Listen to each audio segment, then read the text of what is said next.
नमस्कार, जेके अपडेट में आपका स्वागत है। मैं हूं अश्विनी गुप्ता। दोस्तों, भेदभाव की अगर बात करें तो आज भी जम्मू के लोगों के साथ डिस्क्रिमिनेशन हो रहा है। हम बात कर रहे हैं निगम स्तर तक शहरी लोगों के साथ। एक तरफ अगर श्रीनगर नगर निगम की बात की जाए तो वहाँ पर हाउसिंग फॉर ऑल का जो टारगेट था वो अपना करीब 100% टारगेट अचीव करने की दिशा में बढ़ रहे हैं, जबकि जम्मू जो हाउसिंग फॉर ऑल में अगर हम बात करें तो अभी तक 15% टारगेट भी पूरा नहीं कर पाया है। इसी पर बात करने के लिए हमारे साथ जहां पर मौजूद हैं जम्मू नगर निगम के डिप्टी मेयर और हाउसिंग फॉर ऑल कमेटी के चेयरमैन। इन्हीं से हम जानकारी लेंगे कि सर, ये जो भेदभाव का सिलसिला है अगर हम कहें तो ये आज भी जारी है।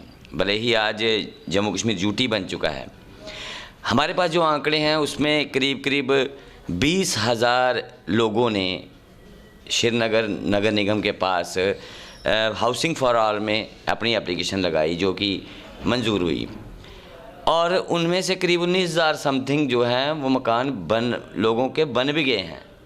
लेकिन अभी एक आंकड़ा जो जम्मू नगर निगम की तरफ से आ रहा है, करीब 7800 के करीब लोगों ने एप्लीकेशन लगाई और उनमें से 1,000 लोगों को भी अभी घर नहीं बन पाया है, जहाँ बनने वाला है हम कह सकते हैं।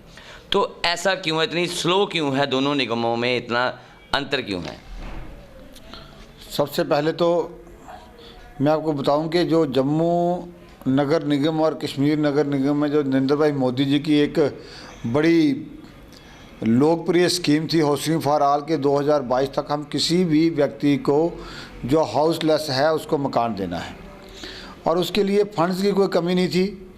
उसका कोई टारगेट नहीं था कि 10 को देना, 20 को देना। जैसे हम सरपंच भी रहे हैं तब होता था, कैप होती थी, 25,000 रुपया मकान बनाने के लिए मिलता था, और उस 25,000 में भी एक पंचायत को 4 घर 2 घर ऐसे मिलता था और काम होता था। लेकिन आज की डेट में उन्होंने कहा जो डिज़र्व करता है वो ले ले। जम्मू नगर निगम की बात करें तो जैसे आपने बोला कश्मीर में 20,000 प्लस हो गया, उन लोगों ने बनाए हैं काफ़ी।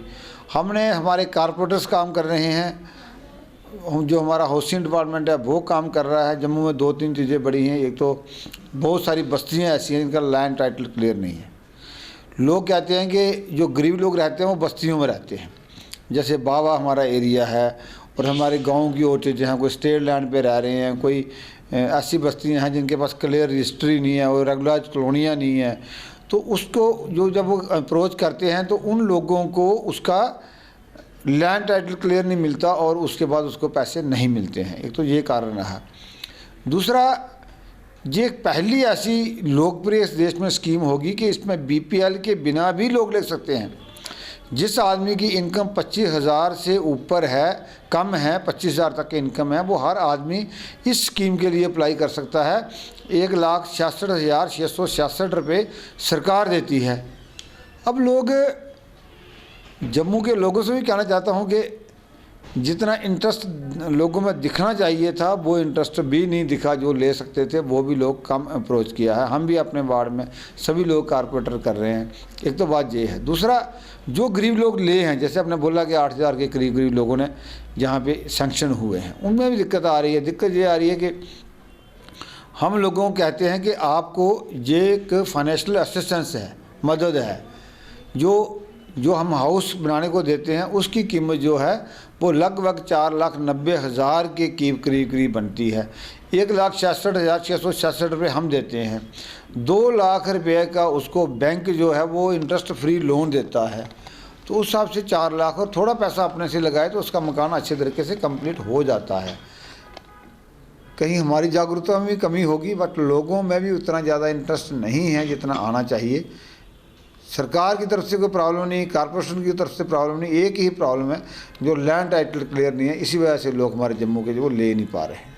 इसमें भेदभाव नहीं है। भेदभाव तो तब होता है कि लोग लेने को आएँ और निगम या हाउसिंग डिपार्टमेंट उनको पैसे ना दे। नहीं, लैंड टाइटल आपने कहा, लैंड टाइटल क्लियर कैसे होगा अगर जम्मू में लोग रह रहे हैं, बसे हुए हैं? एक तरफ तो एलजी महोदय कह रहे हैं कि जैसे अभी अतिक्रमण विरोधी अभियान चला है जम्मू शहर में, उसमें क्या कहा जा रहा है कि छोटे लोगों को छेड़ा नहीं जाएगा, ठीक है। अब छोटे लोगों को छेड़ा नहीं जाएगा, लेकिन जिन लोगों के पास एक कमरे का घर है, जहाँ कच्चा मकान है, उसने हाउसिंग फॉर ऑल में अप्लाई कर दिया, अब वो स्टेट लैंड पे बैठा है, चाहे वो रोशनी की लैंड पे बैठा है, या किसी ऐसी अनाधिकृत कॉलोनी में बैठा है जो कि रेगुलराइज नहीं है, तो ऐसी कॉलोनियों को रेगुलर किसने करना है? क्या जम्मू नगर निगम के अधिकार क्षेत्र में ये नहीं आता है? सबसे पहले तो इसमें एक फॉर्मेलिटी है कि आप रेवेन्यू डिपार्टमेंट से ला के लाओ कि जिस जगह के लिए मैं पैसे ले रहा हूँ वो मेरे नाम पे ही जगह है, जिसके नाम पे जब तक नहीं होगी वो नहीं होगी। दूसरा रहा अपना रेगुलाइज करने का, तो ये हमारे जम्मू म्यूनसिपल कॉरपोरेशन के डोमेन में नहीं आता, ये सरकार का फैसला है। एलजी साहब करेंगे तो जो बहुत सारी कॉलोनियाँ ऐसे रेगुलाइज करने की बात भी होती है, अगर वो होती है, उनको मालिकाना हक मिलते हैं तो उसके बाद वो अप्लाई कर सकते हैं, यही है। दूसरा कारण ये आ रहा है कि लोग सोचते हैं कि हमें ये पैसा जो दिया है ये मकान बनाने के लिए दिया है, एक प्लांट भरते हैं, एक किस्त मिलती है, दूसरी किस्त के लिए उनके पास पैसे नहीं होते, 40-42 हज़ार की किस्त मिलती है, थोड़ा अपने से भी लगाए तो काम हो जाता है। नहीं, ऐसे में हमने भी देखा है, बहुत से हमने विजिट भी की, लोग भी कहते हैं, हमने देखा है दीवारें चढ़ी हुई हैं, आगे काम बंद पड़ा है। हम पूछते हैं तो वो कह रहे हैं जी म्यूनसिपैलिटी ने किस्त नहीं दी। हाँ, वो उसका इसके पैसे मिलते हैं, वो आपको 4 फेसेस में मिलते हैं। अब हमने किया है कि पहले प्लांथ भरो फिर किस्त मिलनी है, लेकिन अभी हमने किया है कि आपको एडवांस किस्त दे देंगे, आप प्लांथ भर लो।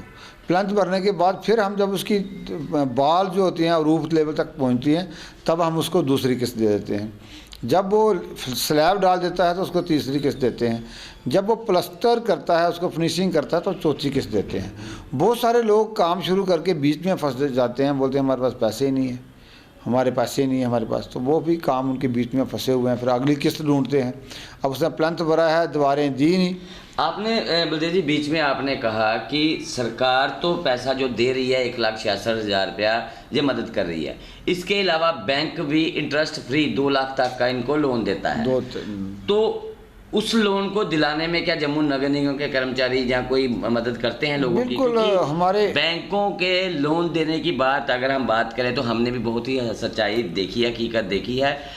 कहने को तो बैंक लोन फ्री लोन देते हैं, लेकिन उस लोन को मिलने में कितना समय लग जाता है, ये प्रक्रिया भी आपने समझनी होगी थोड़ी सी। नहीं, वो मैं समझता हूँ कि जब एक बैंक ने जब वो फॉर्मेलिटी करनी है, चाहे आपका 2 लाख रुपया लोन है, 2 करोड़ रुपया लोन है, उनकी फॉर्मेलिटी जो होती है वो बराबर ही होती है, तो इसलिए थोड़ा परेशानी आती है। लेकिन हमारे जो आदरणीय कारपोरेटर्स हैं, जो हमारे कारपोरेटर्स अपने अपने वार्ड में बैठे हैं, वो लोगों की मदद कर रहे हैं, वो दिला भी रहे हैं, बट लोगों की तरफ से भी थोड़ा रिस्पांस अच्छा मिलना चाहिए। उनको समझना चाहिए कि ये इतनी अच्छी स्कीम है, इसका हमें लाभ लेना चाहिए। ये तो स्कीम मार्च 2022 में ख़त्म हो गई थी, अब थोड़ा सा एक्सटेंशन खाली जम्मू कश्मीर के लिए दी है। मैं जेके अपडेट के माध्यम से कहना चाहता हूँ कि आज भी लोग इसका फ़ायदा लें, जो लेफ़्ट आउट हैं वो इसका फ़ायदा लें। ये स्कीम बंद होने वाली है तो उसके बाद फिर लोगों को समझ आएगी कि नहीं जी अच्छा था, लेकिन उसका टाइम हाथ में नहीं आएगा। आज भी इसको लेने की कोशिश करें, इस स्कीम का बेनिफिट लेने की कोशिश करें। ज़मीन मिलेगा उसी को जिसके नाम पे ज़मीन है, लैंड टाइटल उसका क्लियर है। आप स्किल डेवलपमेंट कमेटी के भी चेयरमैन हैं जम्मू नगर निगम की, तो स्किल डेवलपमेंट की दिशा में जम्मू नगर निगम क्या कर रहा है? मैं डिप्टी मेयर बनने के बाद मैंने स्किल डेवलपमेंट का चेयरमैन था, तो मैंने देखा कि हम क्या कर रहे हैं, क्या कर सकते हैं। सबसे पहले मैंने बड़ा गैप देखा कि जहाँ ज़रूरत हमें डॉक्टर की है तो हम इंजीनियर तैयार कर रहे हैं, जहाँ हमें इंजीनियर की ज़रूरत है हम वहाँ दूसरे लोग तैयार कर रहे हैं। एक डिमांड किस चीज़ की है और हमें लोग कौन से तैयार करने हैं, उसमें गैप जो है बहुत बड़ा है। हमें बाहर के लोग जो हैं वो जहाँ पे आके काम कर रहे हैं और जहाँ वाले लोग बाहर जा रहे हैं, इसी को देखते हुए हमने एक मिशन चलाया, हमने कर रहे हैं कि इस चीज़ को जो हमारी ज़रूरत है उसी ढंग से मैंने बात की। डिफरेंट जो स्टेक होल्डर्स हैं मैंने उनके साथ बात की। मैंने कहा कि जिस तरह की जो जम्मू शहर के चैम्बर के प्रेसिडेंट हैं, एसोसिएशनों के प्रेसिडेंट हैं, इंडस्ट्री के प्रेसिडेंट हैं, उन सब के साथ चर्चा की है। उनको मैंने पूछा है कि आपको किस लाइन में कौन से स्किल लोग चाहिए जिनकी स्किल हम अपग्रेड करके आपको दें, तो उस ढंग से बहुत बड़ा काम हम करने जा रहे हैं ताकि जम्मू म्यूनसिपल कॉरपोरेशन के अंदर जो बेरोजगारी है उसको भी दूर किया जाए और इसके बाहर भी निकला जाए। एक बैम्बो क्लस्टर जो हमारे 3 जगह पे जम्मू बहुत बड़ा प्रोजेक्ट एक जो है वो केंद्र सरकार ने दिया है। इसमें डॉक्टर जितेंद्र सिंह जी का भी बहुत बड़ा रोल है कि एक बैम्बो क्लस्टर जो था हमारा कंडी के जो एरिया हैं, इसमें इतना बैम्बो के जंगल हैं लेकिन हम इसका लाभ नहीं ले पाए। लेकिन नॉर्थ ईस्ट में इसका बहुत बड़ा बिजनेस है, जहाँ पे बहुत सारी चीज़ें, इसका फर्नीचर बनता है और बहुत सारी चीज़ें बनती हैं। उसी पैटर्न पे हम भी इसको करने जा रहे हैं और मेरी उनसे बात भी हुई है, मेरे कल इंडस्ट्री के लोगों से भी बात हुई है। हम उनसे कोऑर्डिनेशन करके कि इस फर्नीचर के काम में बैम्बो के जो करते हैं उसके लिए कौन कौन से चीज़ें हम तैयार कर सकते हैं और लोगों को स्किल डेवलपमेंट से अपग्रेड करा के उनको ट्रेनिंग करा के, इसलिए भी हम एक बहुत बड़ा अभियान छेड़ने जा रहे हैं ताकि जो युवा हमारा बेरोजगार है वो अपना काम कर पाए। बहुत बहुत शुक्रिया हमसे बात करने के लिए। तो ये थे बलदेव सिंह बलोरिया जी, जिन्होंने एक बात साफ कर दी है कि जो अभी स्किल डेवलपमेंट कमेटी है जो जम्मू नगर निगम की, उस कमेटी द्वारा जो है जम्मू शहर के युवाओं को अब अलग अलग प्रकार से उनकी स्किल को जो है निखारा जाएगा।